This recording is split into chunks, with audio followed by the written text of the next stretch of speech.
بسم اللہ الرحمن الرحیم۔ السلام علیکم ورحمۃ اللہ وبرکاتہ۔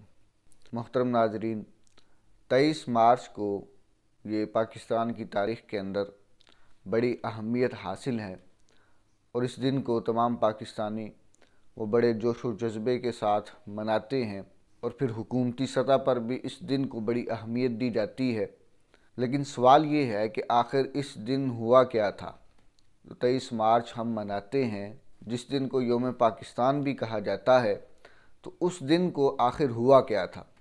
تو جیسا کہ آپ جانتے ہیں کہ پاکستان کی قیام سے پہلے اس خطے کو بر صغیر کا نام دیا جاتا تھا، اور بر صغیر کے اندر ہندو اور مسلمان دو الگ الگ قومیں بستی تھیں، جن کا مذہب الگ تھا، رہن سہن الگ تھا، ثقافت و تہذیب ان کی الگ تھی، اور بہت سے علاقے ایسے تھے کہ جہاں پر مسلمانوں پر ظلم و ستم کیا جاتا تھا اور مسلمانوں کے حقوق پامال کیے جاتے تھے۔ تو مسلمانوں کو ان کے حقوق دلانے کے لیے ایک جماعت معرض وجود کے اندر آئی، جس کا نام آل انڈیا مسلم لیگ تھا۔ اب اس جماعت کے وجود کے اندر آنے کے بعد وہ مسلمانوں کے حقوق کے لیے آواز اٹھائی گئی۔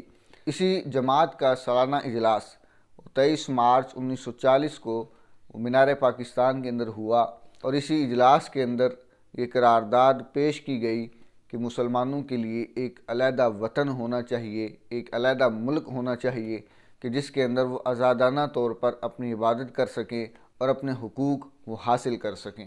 اور اسی قرارداد کے اندر مختلف مسلمانوں کے حقوق پیش کیے گئے، جس قرارداد کو قرارداد پاکستان بھی کہا جاتا ہے، قرارداد لاہور بھی کہا جاتا ہے۔ تو اسی قرارداد کے بعد ہی مسلمانوں کے لیے جو علیحدہ وطن بننے کی جدوجہد تھی، جو کوشش تھی، وہ مزید تیز ہوئی، اور پھر 7 سالوں کی انتھک محنت کے بعد 14 اگست 1947 کو پاکستان معرض وجود کے اندر آیا۔ تو 23 مارچ 1940 کو یہ اہمیت حاصل ہے کہ اس دن ہی مسلمانوں کے لیے علیحدہ وطن کا مطالبہ وہ سامنے رکھا گیا، اور اسی دن کے بعد ہی علیحدہ ملک کے حصول کے لیے جو جدوجہد ہے، جو کوشش ہے، وہ مزید تیز ہوئی، اور پھر اللہ تبارک و تعالی نے فضل فرمایا، کرم فرمایا، اور مسلمان ایک علیحدہ ملک کے حصول کے اندر کامیاب ہوئے۔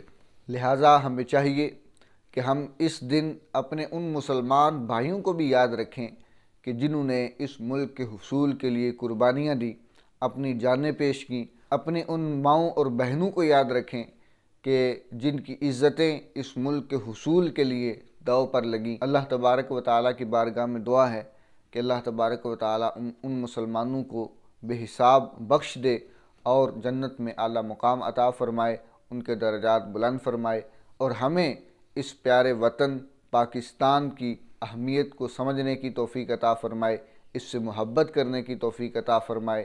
آمین بجاہ النبی الامین صلی اللہ تعالی علیہ وسلم۔